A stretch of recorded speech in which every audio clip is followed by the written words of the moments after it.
बिस्मिल्लाहिर्रहमानिर्रहीम अस्सलाम वालेकुम welcome to SWS learn all knowledge YouTube channel. कैसे आप सब? मुझे उम्मीद है कि आप सब खैरियत से होंगे। आज का हमारा टॉपिक है मेजरमेंट ऑफ कंसंट्रेशन।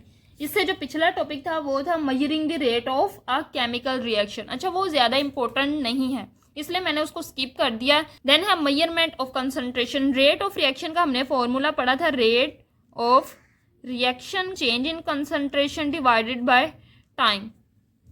अब चेंज इन कंसंट्रेशन हमें कैसे पता चलेगा रिएक्टेंट और प्रोडक्ट में कितनी कंसंट्रेशन चेंज हुई है, रिएक्टेंट की कितनी कंसंट्रेशन चेंज हुई है, प्रोडक्ट की कितनी कंसंट्रेशन चेंज हुई है। तो वो ही आज हम पढ़ेंगे कि हम किन किन मेथड से change in concentration find out कर सकते हैं। अब change in concentration find out करने के लिए दो तरीके हैं, दो मेथड से हम सब कर सकते हैं, केमिकल मेथड और फिजिकल मेथड। अच्छा, ये जो टॉपिक है एज अ लॉन्ग भी आ सकता है, लेकिन इससे जो अगला है वो इससे भी ज़्यादा इंपॉर्टेंट टॉपिक है, factor affecting the rate of chemical reaction. बहुत इंपॉर्टेंट वो टॉपिक है। इंशाल्लाह इससे अगली वीडियो में हम उसी को कवर करेंगे। Chemical method is particularly suitable for the reaction in solution.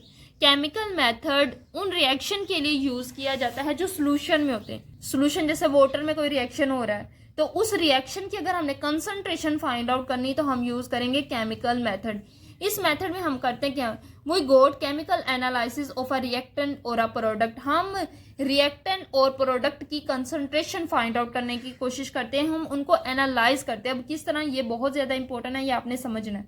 Example है हमारे पास acid hydrolysis of ester. Ester organic chemistry का कंपाउंड है, इसका फार्मूला होता है, इस ईस्टर का नाम है इथाइल एसीटेट। अब जनरल जो ईस्टर का फार्मूला होता है वो है इधर R, जैसे CH3 ये कोई भी अल्काइल ग्रुप हो सकता है। जब जैसे ही आप ऑर्गेनिक केमिस्ट्री पढ़ेंगे आपको ये ज्यादा अच्छे से समझ आएगा। फिर होता है कार्बन, 2 ऑक्सीजन होते हैं, फिर इधर R आ जाता है, कोई भी अल्काइल ग्रुप आ सकता है जैसे C2H5, और इस साइड पे भी R है CH3। ये होता है जनरल फॉर्मूला ईस्टर का। अब जब हम ईस्टर की हाइड्रोलाइसिस करेंगे यानी वाटर ऐड करेंगे in the presence of acid, H plus क्या कह रहा है, एसिड की प्रेजेंस में हम रिएक्शन कर रहे हैं, तो क्या होगा आपने याद रखना है, वाटर जो है वो किस में ब्रेक हो जाएगा, OH और H प्लस आइंस में। अब इतना जो है ये क्या करेगा, CH3COO, ये क्या करेगा, अपने साथ हाइड्रोजन को जोड़ लेगा और बना देगा एसिड। इसी तरह ये जो C2H5 है ये अपने साथ मिला लेगा OH को, C2H5 और साथ मिल जाएगा OH, ये बन जाएगा अल्कोहल। जब भी कोई R हो जैसे C2H5 और उसके साथ OH लग जाए तो उसको कहते हैं अल्कोहल। तो जब भी ईस्टर की हाइड्रोलाइसिस होगी एसिड बनेगा और अल्कोहल बनेगा। अब हम चाह रहे हैं कि हम एसिड की कंसंट्रेशन फाइंड आउट करते जाएं, मतलब रिएक्शन जब शुरू होगा तब एसिड की कंसंट्रेशन कितनी होगी, जब रिएक्शन हाफ हो जाएगा तब एसिड की कंसंट्रेशन कितनी हो जाएगी, जब रिएक्शन पूरा हो जाएगा तब हमारे पास एसिड की कंसंट्रेशन क्या हो जाएगी। ये हम सीखेंगे आज की वीडियो में, किस तरह हम कंसंट्रेशन फाइंड आउट कर सकते हैं by using chemical method. Suppose कोई बीकर है जिसमें आपने इन दोनों को मिक्स किया हुआ है, ईस्टर को और वाटर को, CH3COO C2H5 और प्लस क्या है, वाटर। ये दोनों आपस में मिलके हमारे पास बना रहे हैं एसिड और अल्कोहल, CH3COOH। अब जो रिएक्शन मिक्सचर है ना उसमें ईस्टर भी होगा, पानी भी होगा और एसिड भी होगा और अल्कोहल भी होगा। ये सब चीजें मिक्सचर में होंगी क्योंकि रिएक्शन अभी कंप्लीट नहीं हुआ, रिएक्शन हो रहा है। जब रिएक्शन हो रहा होता है तो रिएक्टेंट मौजूद होते हैं। हम फाइंड आउट करना चाह रहे हैं 5 सेकंड के बाद हम फाइंड आउट करना चाह रहे हैं कि एसिड की कितनी कंसंट्रेशन बन चुकी है, कितना एसिड बन चुका है। तो हम क्या करेंगे, इसमें से पिपेट की मदद से, पिपेट आपको स्क्रीन पे नजर आ रही होगी, इसकी मदद से कुछ इस तरह की होती है, इसकी मदद से हम कोई भी सैंपल सोल्यूशन उसमें से अपना मिकदार का सोल्यूशन निकाल सकते हैं। जितना हम चाहिए हम इस पिपेट की मदद से उतना निकाल लेते हैं। अब सपोज हमने 10 ml निकाल लिया, इतना 10 ml निकाल लेंगे किसी कोनिकल फ्लास्क में। इस कोनिकल फ्लास्क में मैंने 10 ml निकाल लिया यहां से सोल्यूशन। अब उसमें ईस्टर भी है, वाटर भी है और एसिटिक एसिड भी है। अब क्या होगा कि रिएक्शन को रोकना पड़ेगा, क्योंकि मैंने कंसंट्रेशन फाइंड आउट करनी है 5 सेकंड बाद कितनी कंसंट्रेशन जो है वो एसिड की बन चुकी, तो मुझे रिएक्शन को स्टॉप करना होगा। तो मैं क्या करूंगी, इसमें 4 टाइम्स मैंने कितना निकाला है सोल्यूशन 10 ml, तो इसका 4 टाइम क्या होगा 40 ml। 40 ml ठंडा पानी मैं इसमें डाल दूंगी ताकि रिएक्शन स्टॉप हो जाए, ताकि जितनी कंसंट्रेशन एसिड की बनी है उतनी ही रहे, ज्यादा ना बने, रिएक्शन अभी ना हो।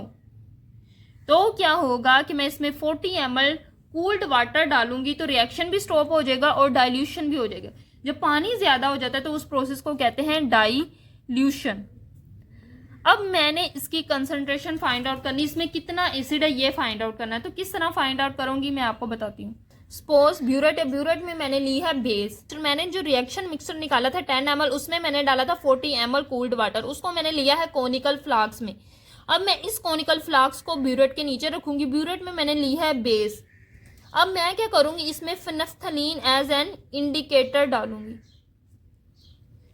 ये हमें बताता है कि रिएक्शन कब कंप्लीट हो जाएगा, इंडिकेटर है, ये इंडिकेट करता है रिएक्शन कंप्लीट हुआ या नहीं। अभी मैं बताती हूँ इसने क्या इंडिकेट करना। हमने तो कंसंट्रेशन फाइंड आउट करनी एसिड की, तो ये क्या करेगा, ये पिंक कलर देगा जब रिएक्शन कंप्लीट हो जाएगा।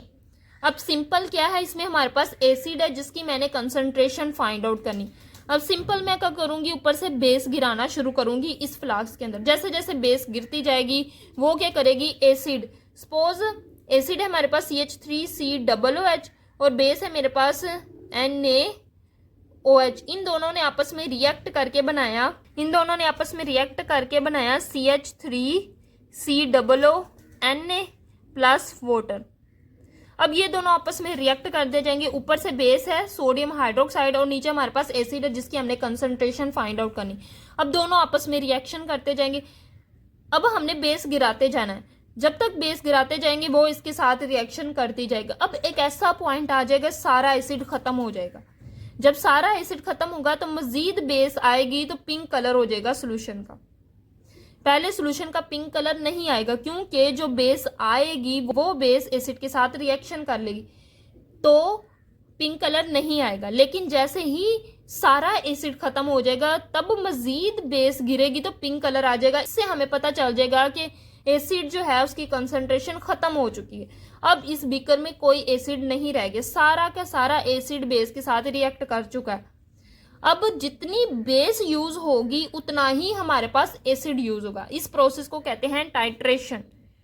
टाइट्रेशन की मदद से हमने क्या किया है, एसिड की कंसंट्रेशन फाइंड आउट की। जितना बेस यूज हुआ है उतना ही हमारे पास एसिड था। सपोज हमने यूज किया है 3 ml बेस, तो इसका मतलब यह कि 3 ml इसमें था एसिड जिसने रिएक्ट किया बेस से। इस तरह हम एसिड की कंसंट्रेशन फाइंड आउट कर सकते हैं by using this titration process. इस तरह जैसे जैसे एसिड बनता जाएगा वैसे वैसे हम इसकी कंसंट्रेशन फाइंड आउट करते जाएंगे by using this titration process. ये जो टाइट्रेशन प्रोसेस है इसमें हमने क्या किया, एनालाइज किया है एसिड की कंसंट्रेशन को। तो हम क्या करेंगे, various time interval after the start of reaction start होने के बाद वेरियस टाइम इंटरवल्स पे, suppose 5 second, 10 second, 15 second, various time intervals पे हम एनालाइज करते रहेंगे एसिड की concentration using the titration process. This would provide an information about the change in concentration of acetic acid formed during the reaction. तो ये हमें analysis क्या बताएगा, ये हमें इंफॉर्मेशन देगा कितना कंसंट्रेशन है एसिटिक एसिड का। जो ईस्टर की हाइड्रोलाइसिस से बन रहा है उसका नाम है एसिटिक एसिड, CH3COOH, यह है एसिटिक एसिड। अब ये कितनी इसकी कंसंट्रेशन बन रही है, कितने इसकी कंसंट्रेशन में चेंज आ रहा है, वो सारा हम एनालाइज करेंगे by using titration process. Chemical method हम पढ़ चुके हैं, अब हम पढ़ने लगे फिजिकल मेथड्स। 3-4 फिजिकल मेथड्स दिए हुए, इनको 1 by 1 पढ़ते हैं। पहला स्पेक्ट्रोफोटोमेट्री और calorimetry. This method is applicable if a reactant or a product absorb ultraviolet, visible or infrared radiation. The concentration measured by measuring the amount of radiation absorbed. अब इस method में हम क्या करते हैं, इसमें सिंपल हम जो भी रिएक्शन मिक्सचर ले रहे उसमें रिएक्टेंट भी हैं और प्रोडक्ट भी हैं। अब हम क्या करेंगे, इधर से रेडिएशन गुजारना शुरू कर देंगे। वो रेडिएशन अल्ट्रा वायलेट भी हो सकती है, विजिबल लाइट जो घरों में व्हाइट लाइट यूज होती है वो हो सकता है, और इंफ्रारेड रेडिएशन भी हो सकती है। इन तीनों में से कोई भी रेडिएशन हो सकती है। अब या तो रिएक्टेंट या तो प्रोडक्ट वो रेडिएशन अब्जॉर्ब करेंगे और कुछ रेडिएशन निकल जाएंगे। अब जितनी रेडिएशन अब्जॉर्ब करेंगे उतनी ही हमारे पास कंसंट्रेशन होगी जिसकी हम मेजर करना चाह रहे हैं। सपोज हम प्रोडक्ट की कंसंट्रेशन फाइंड आउट करना चाह रहे हैं, वक्तन फवक्तन कितना प्रोडक्ट बन रहा है, तो हम क्या करेंगे, रेडिएशन गुजारेंगे। अब जो प्रोडक्ट है वो रेडिएशन अब्जॉर्ब करेगा। अब जितना ज्यादा प्रोडक्ट होगा उतनी ही ज्यादा रेडिएशन अब्जॉर्ब करेगा। इसका मतलब जितना ज्यादा प्रोडक्ट बनेगा उतनी ज्यादा रेडिएशन अब्जॉर्ब होंगी। तो इसका मतलब रेडिएशन अब्जॉर्ब जो हुई है उसका डायरेक्ट रिलेशन है कंसंट्रेशन से। कंसंट्रेशन का डायरेक्ट रिलेशन है रेडिएशन अब्जॉर्ब से। जितनी ज्यादा रेडिएशन अब्जॉर्ब होंगी इसका मतलब प्रोडक्ट की कंसंट्रेशन उतनी ही ज्यादा है। इस तरह हम कंसंट्रेशन फाइंड आउट करेंगे प्रोडक्ट की या रिएक्टेंट की। कोई एक रेडिएशन अब्जॉर्ब करेगा, जो रेडिएशन अब्जॉर्ब करेगा उसकी हम कंसंट्रेशन फाइंड आउट करेंगे बाय यूजिंग दिस स्पेक्ट्रोफोटोमेट्री और कलरीमेट्री। अब स्पेक्ट्रोफोटोमेट्री में फोटो का मतलब है लाइट, तो हम क्या कर रहे हैं, लाइट यूज करें, या तो अल्ट्रा वायलेट या तो विजिबल या तो इंफ्रारेड।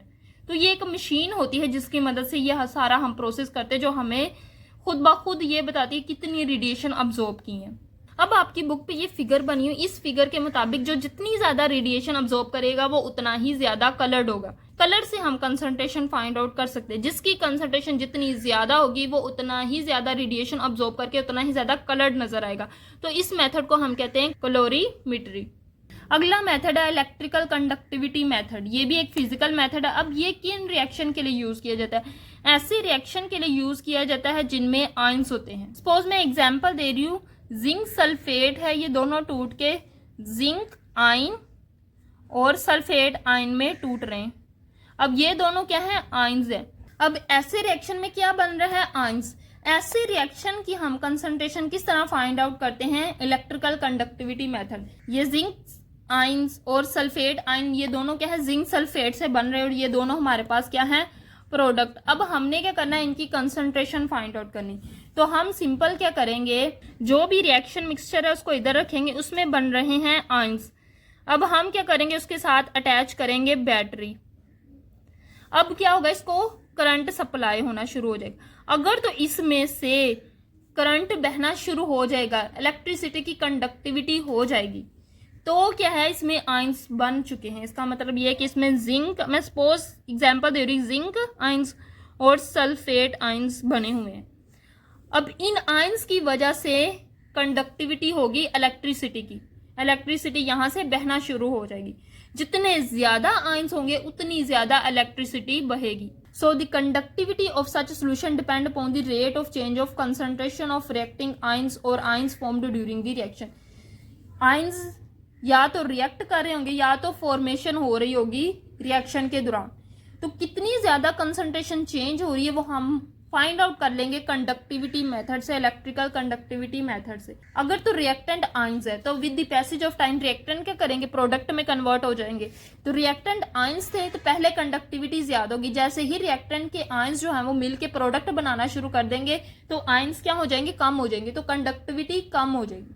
लेकिन अगर प्रोडक्ट आयंस हैं जो बन रहे हैं वो आयंस हैं, तो क्या होगा, with the passage of time product की कंसंट्रेशन इंक्रीज होगी। तो प्रोडक्ट क्या है, आयंस। इसका मतलब ये है कि आयंस की कंसंट्रेशन इंक्रीज होगी। आयंस की कंसंट्रेशन इंक्रीज होगी तो with the passage of time conductivity increase होगी, जिसकी मदद से हम कंसंट्रेशन फाइंड आउट कर लेंगे रिएक्टेंट की या प्रोडक्ट की। अगला मेथड है volume exchange method. Volume exchange method, this method is useful for Dooj reaction which involve change in the volume of gas. Volume exchange method उन रिएक्शन के लिए यूज होता है जिसमें वॉल्यूम चेंज होता है। सपोज रिएक्टेंट है A प्लस B, ये दोनों आपस में रिएक्ट करके क्या बना रहे हैं, C। और सपोज ये जब दोनों रिएक्ट कर रहे थे, इनकी कंसंट्रेशन थी 100 ml, इन दोनों रिएक्ट करके 90 ml बनाया। अब क्या हुआ, वॉल्यूम चेंज हुआ। इसका वॉल्यूम था 100 ml, लेकिन जैसे ही रिएक्शन प्रोसीड आउट हुआ तो 90 ml हो गया। तो वॉल्यूम चेंज होने की वजह से हम फाइंड आउट कर सकते हैं कितनी कंसंट्रेशन रिएक्टेंट की मौजूद है, कितनी प्रोडक्ट की मौजूद है। देन है स्टॉप्ड फ्लो स्पेक्ट्रोफोटोमेट्री।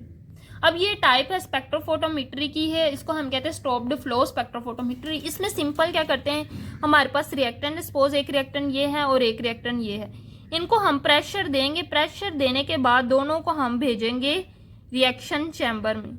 सपोज यहाँ कहीं हमारे पास रिएक्शन चैम्बर है, इस रिएक्शन चैम्बर में चले जाएगा, यहाँ से रिएक्टेंट ए और यहाँ से रिएक्टेंट बी, दोनों के दरमियान, इसको कहते हैं रिएक्शन चैम्बर।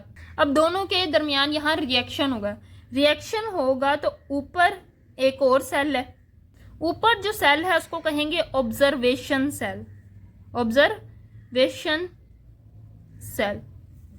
इन दोनों के दरमियान रिएक्शन होगा, रिएक्शन होने के बाद वो चले जाएगा ऑब्जर्वेशन सेल में।